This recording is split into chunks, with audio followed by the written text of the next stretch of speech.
Hi, I'm Dave Bering, Technical Director here at TriStar, and welcome to Tech Talk. Today's Tech Talk is maybe a little bit repetitive, but I wanted to get into some more detail and application information with regard to our Ultracomp product line. Ultracomp is one of our three composite materials. Our CJ and TriSteel products are also composites. But the Ultracomp is unique in that it's a laminate wound product, very, very high load material. And so I wanted to review what all the family now represents. We've added some new materials and capabilities. We've also, as I'll demonstrate later, have some unique combinations of not only Ultracomp materials, but Ultracomp along with other products that we manufacture. So as a review, let's start by talking about what is Ultracomp. First of all, Ultracomp is a polyester-based resin system with synthetic fabric reinforcement. The synthetic fibers are woven into a very specific pattern, and that material is then wetted with an epoxy system. Laminates are obviously different from traditional filament wound bearings. The filament wound bearings, like our CJs, have very high compressive capabilities as well, but there are some limitations with the laminate or with the filament wound versus the laminate. So everything we're going to talk about today with the Ultracomp is a laminate product. The additives that we put in are put into the resin. Our primary additives are graphite, PTFE, and moly.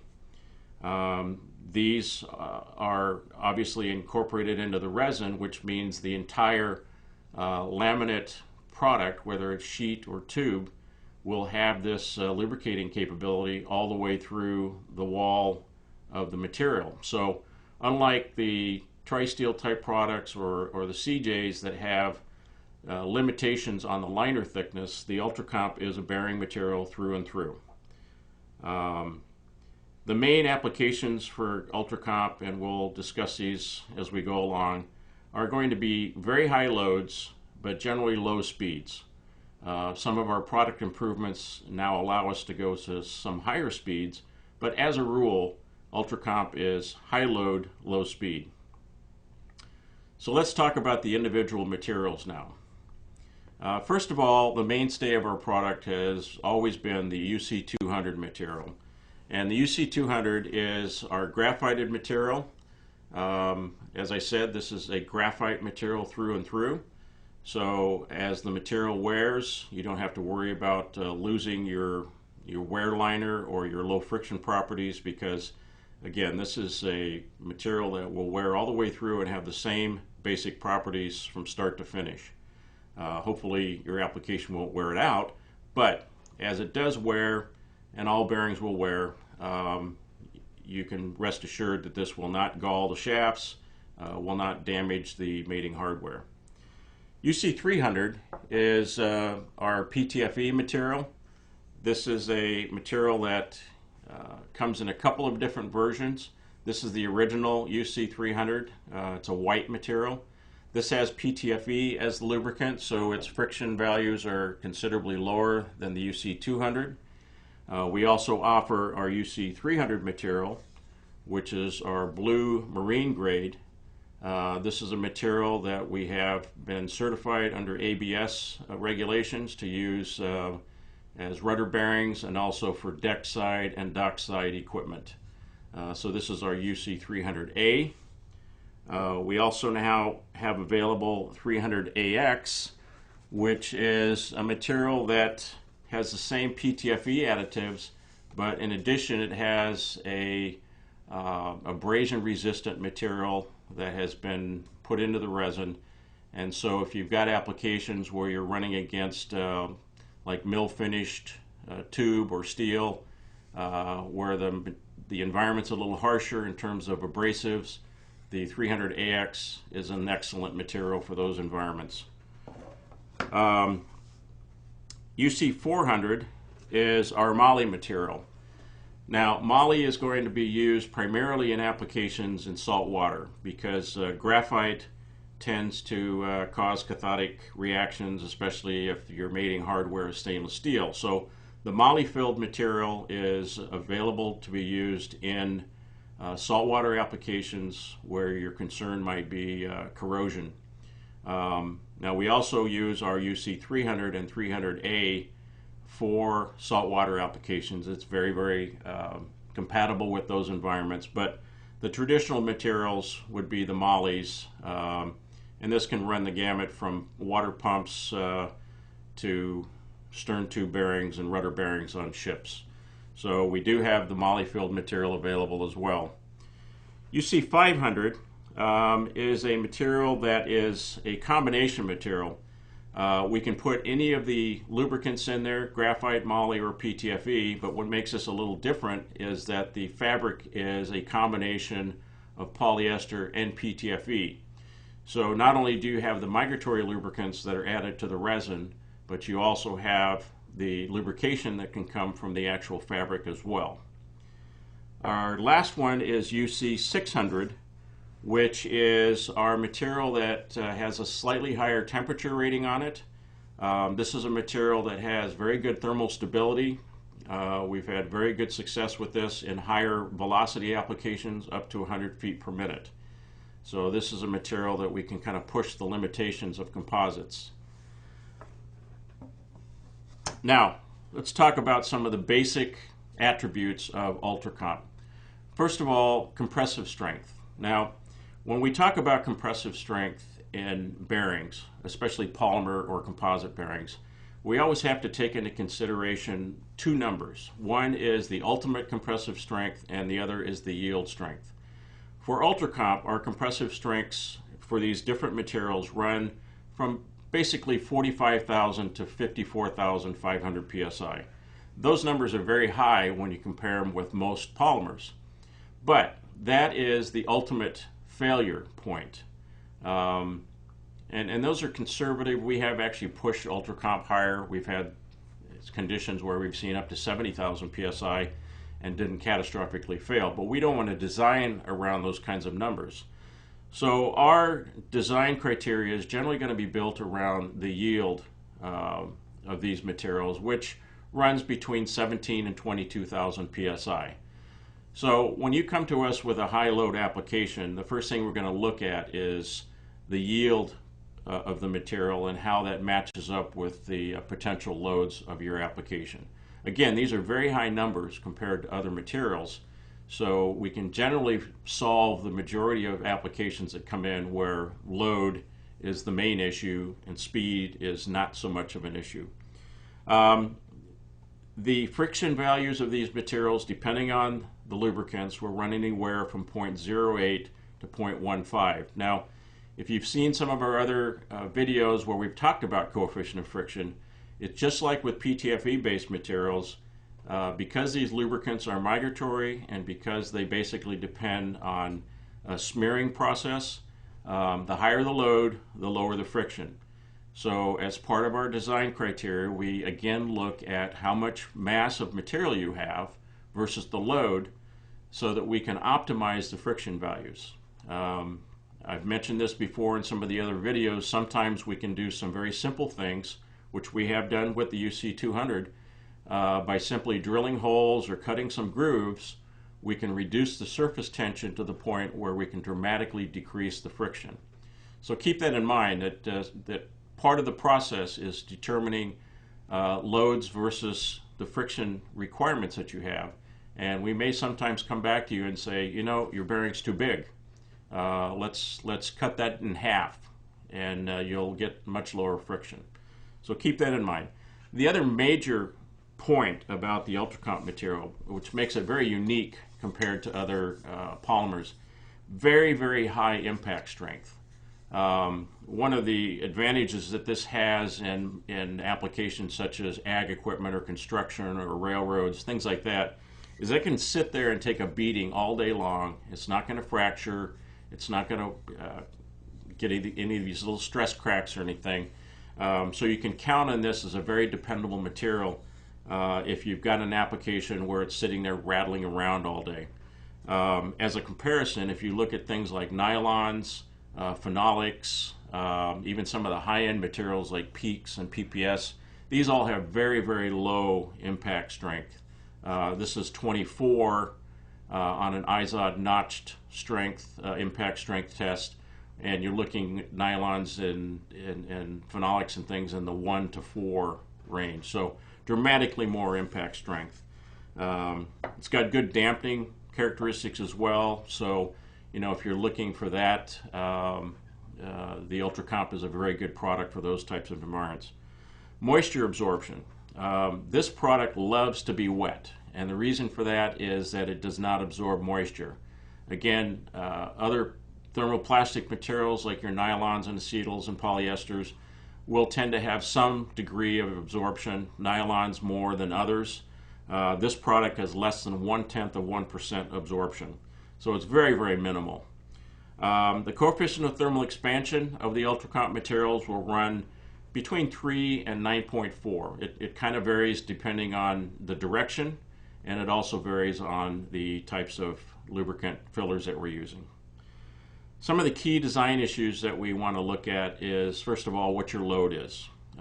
We know, as I said, we know what the maximum load capacity is in terms of failure, so we're going to design around your yield loads.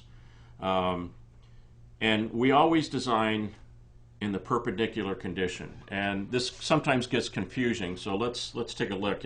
If you have a round bearing like this, when we talk about the perpendicular condition, we're talking about the actual radial load on the bearing. So imagine your shaft is coming through here, it's oscillating back and forth, rotating back and forth.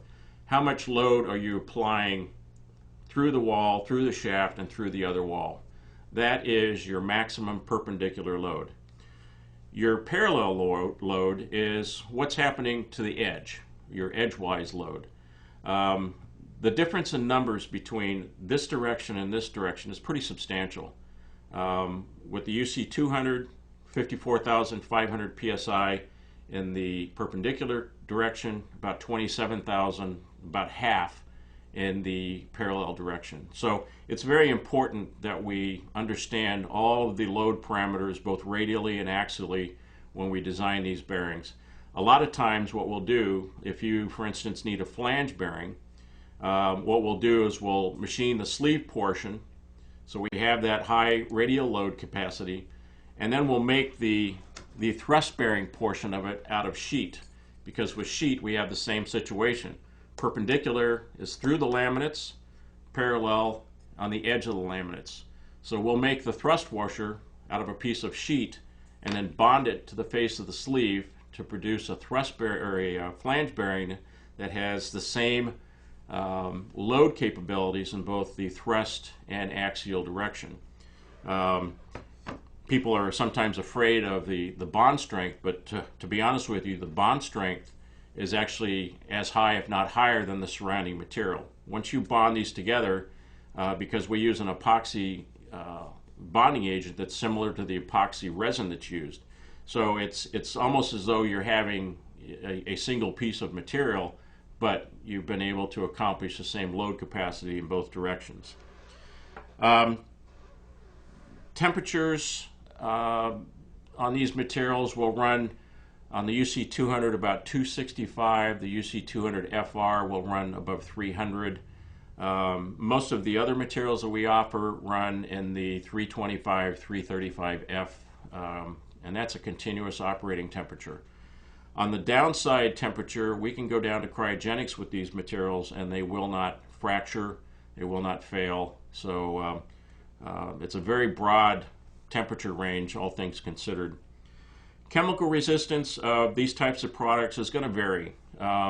We don't want to introduce high concentrations of acids. We don't want to get into severe alkali environments. We don't want to be involved in applications that has oxidizing agents. So there are some areas that we have to be a little careful about the application, but if you have some chemical resistance questions, we've got a chart that shows the capabilities, including some of the temperature limitations in those types of environments. So we do have that information available. one of the other things I want to mention is that we also have the ability to add low friction liners, and this is for both round bearings and also for flat wear pads. These are a secondary process. They are done up as a layup, but it's secondary to the initial layup.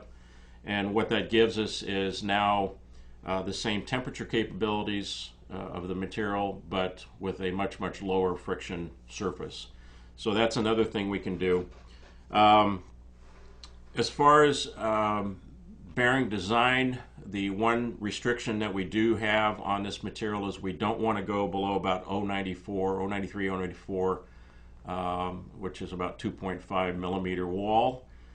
Reason for that is because it's a laminate, we want to be sure that we have enough strength, laminar strength, between the layers to be able to withstand the compressive loads that we advertise. So that's just something to keep in mind as well. Now, some of the other things we want to present to you is four different design considerations. First of all is press fit. These products are designed to simply press. In some applications for large bearings, we may actually have situations where we'll want to use freeze fitting. That's for heavier wall applications and large diameters. It's a very common practice in the marine world. So, you know, this chart that you're looking at now basically gives you an idea of what the press fit requirements are going to be for the different diameters. This information is available in our brochure on the Ultracomp, but you can see that obviously as the diameter goes up, the press fit requirements are greater. So we do have a formula that you can follow to get a more detailed press fit dimension. And then the other thing that we do is that number that you come up with, we add 0.002 for our machining tolerance. So it gives you a little bit of a range to consider for your press fit. The second thing is that we need to talk about close-in. Because this is a laminate product, the close-in is going to occur, and it will occur at different rates.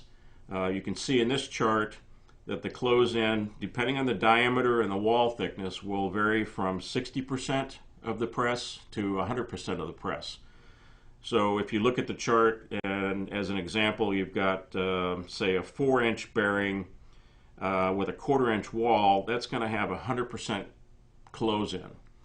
That same bearing, if you go back to the previous chart, you'll see that we've got that same 4-inch bearing is going to have a press fit of right around 4.5 to 6.5 thousandths. So when we design for the close-in, we have to calculate that amount of press fit coming down to the ID. So all that means is we ultimately have to take that into consideration when we determine our final machining tolerances for the material. The third part of this equation is the actual running clearances that we need after press. So this third chart shows you, again, these shaft diameters and what these running clearances are going to be for the longest and most effective performance. The final thing that we take into consideration is the coefficient of thermal expansion. And as I mentioned, it varies depending on the material, but these are the numbers that we have to consider. And as you can see from this chart, it differs between the parallel condition and the perpendicular condition. So we have to take that into consideration along with these other three issues. This is all part of the design process. It's nothing to be afraid of. It's something we do every day, but it's just something that you have to be a little bit more particular about with this product because thermal expansion is definitely an issue. So where do we use Ultracomp? Heavy oscillating loads, again, impact, vibration, abrasion, a lot of undercarriage applications on over-the-road trucks, rail cars, mining equipment, places where there's a lot of dirt, dust, debris, fine particulate. Ultracomp does extremely well in those types of environments. We can also design, should you want to, we can also design in seals on these bushings, and that will help further prevent any abrasion, debris, wear. This product is designed to be grease-free. In fact, we don't like grease in this particular product. We want the inherent lubricants that are in the resin to do the lubricating for you. And that takes place very quickly, especially once the bearings are loaded up. So we recommend that you avoid grease. If you absolutely have to use it, you have to be particularly careful about purging that grease, because once you get grease with abrasives in it, it becomes a lapping compound, and like I've talked on other videos, that's death to a plastic or composite bearing. The Ultracomp is designed to replace bronze bushings, hardened steel bushings in some applications, ball bearings in some applications. A good example is something as simple as a little pillow block. If you've got a rolling element in there, rolling elements are really designed to have full rotation, but sometimes people will take rolling element pillow blocks or flange mount bearings, and they'll put them into oscillating applications. Oscillating applications for ball bearings is a very poor way to use a ball bearing, because you don't properly disperse the grease. You've got a very low contact area of the balls. The balls can peen. Once you peen a ball or two or three, you've now lost that bearing.